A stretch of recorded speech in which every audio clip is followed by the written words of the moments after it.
Hey, all you cool cats and kittens! This is Mr. Walker here, rocking my Ender's Game shirt as I will wear as we do these different, discussion things. I hope you like my quarantine stash. It is a quarantine mustache that I don't know how much longer it's going to have because it's pretty disgusting and awful.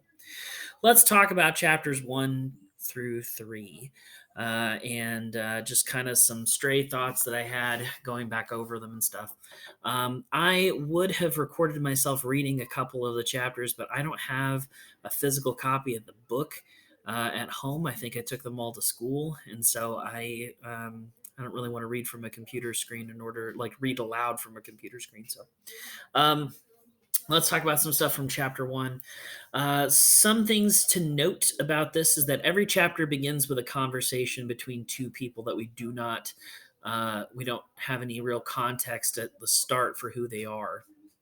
As time goes on, you'll start figuring out who is talking, and also as time goes on, you'll see that the people who are talking are different, and so it kind of changes a little bit. They're just kind of fun little teasers for you to kind of try to be a detective about. Um, Chapter 1, we get a little bit about Ender. We know that Ender is pretty sensitive, that he is a third, which for some reason is outlawed. That you're not supposed to have like a third child or something, and so that's something I think is sort of answered a little bit later on in the book, but it's kind of most times pretty intentionally vague. I'm not quite sure. Um, we also get the fight versus Stilson. There's a moment in that fight where Ender says something along the lines of, I have to win this now for all time. That it's not just this fight. I have to win every fight after this. And so, that fight turns into this really extremely violent um, overkill of not just self defense, but going overboard and making sure that Stilson and his friends never ever ever mess with him ever again. And so that's kind of a common theme that you will see in this book is whether or not it is justified in overreacting with violence. Is it is it okay um, is it okay to go overboard with violence whenever like if you have reasons behind it, if you think way back to last year, we kind of talked about ethics a little bit. We had a couple, like just a few weeks about ethics right before we played Call of Cthulhu. And um, so a real quick refresher, if you think about like utilitarianism, that's the greatest good for the greatest number of people. If you have deontology, which is if you make certain rules and you never ever break those rules. If you think about virtue, that's the intentions of the person who is doing the action.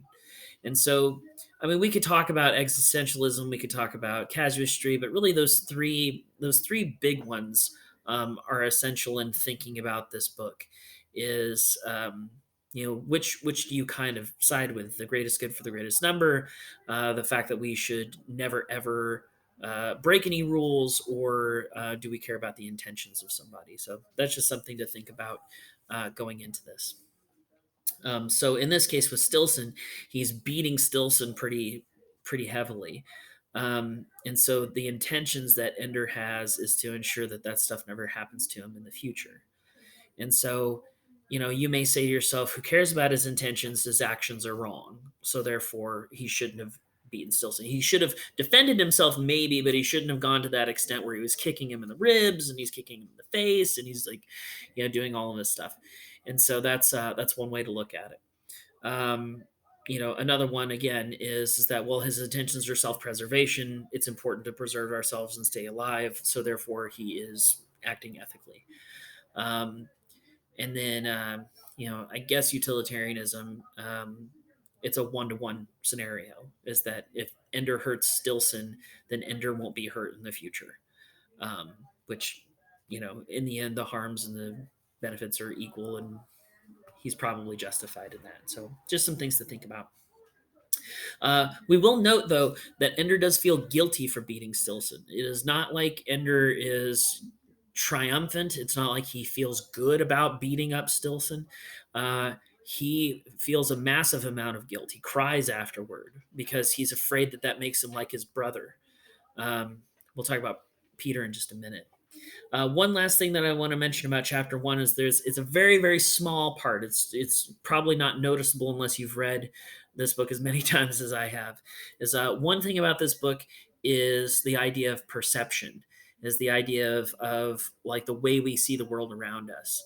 And there's a moment in this when Ender is thinking about what it would be like to be an adult and to have big fat fingers as you're typing on a computer and stuff, and having a hand that's larger than his hand so he could draw a spiral 60 something times without touching any other lines and stuff. And so, that's the first moment that we see Ender viewing things from someone else's perspective. Would it be like if I were older, if I were bigger, and stuff like that. So, chapter two, we find out about Peter. Peter is, oh boy, is he awful, right? He is violent. He threatens his own brother. God, that speech that he gives to Valentine gives me chills. I love reading it aloud. I hate that I didn't get to read it aloud this year. Um, where he says that, one day you are going to forget. You're going to forget this moment. And then something's going to happen. Something's going to happen to Ender. Maybe it'll happen to you. But I will get my revenge. I will one day harm you. And you're like, it's creepy. He's a sociopath. So pretty great villain, but we'll see a lot of complications with Peter later on. And future books are about Peter too, not the Ender's Game series, but there's another series called the Shadow series that deals with Peter quite a bit. So we will note, though, however, at the very end of that chapter, Peter apologizes to Ender only because he thinks Ender is asleep. And he apologizes to him, saying, I'm your brother. I love you. I know what you're going through. I'm sorry.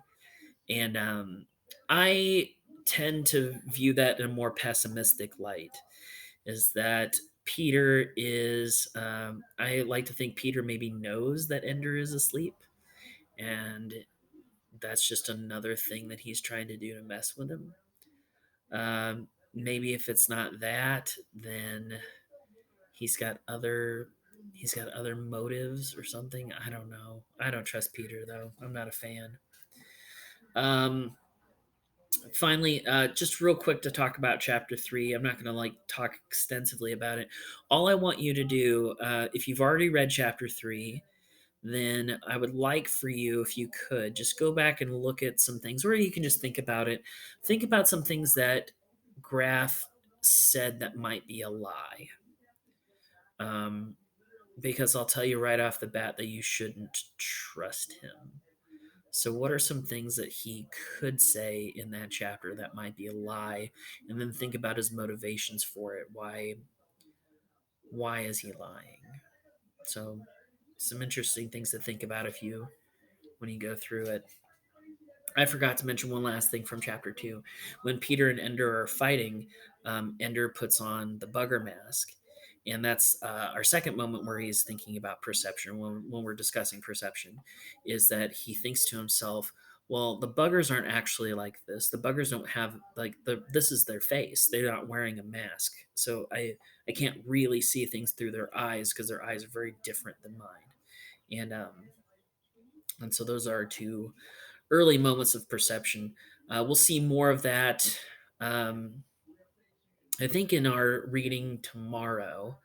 So chapters 4 and 5, I think, deal with that. So mostly you will be reading 2 chapters a day. This is the one time that you'll read 3. And then there's one really long chapter later on that will break up over 2 days. So anyway, I hope that you're liking this book so far. You can leave a comment about things that you're enjoying about it or any things that you're thinking. You've got 100 other things to do, though, so you probably don't have time to write a comment on top of your reading journals and all of your other homeworks. So, anyway, I hope things are going well for everybody. Stay inside, stay safe. Um, Yeah, that's it. I'll be back. Maybe not tomorrow, maybe the next day with a video for the next couple chapters. So, later.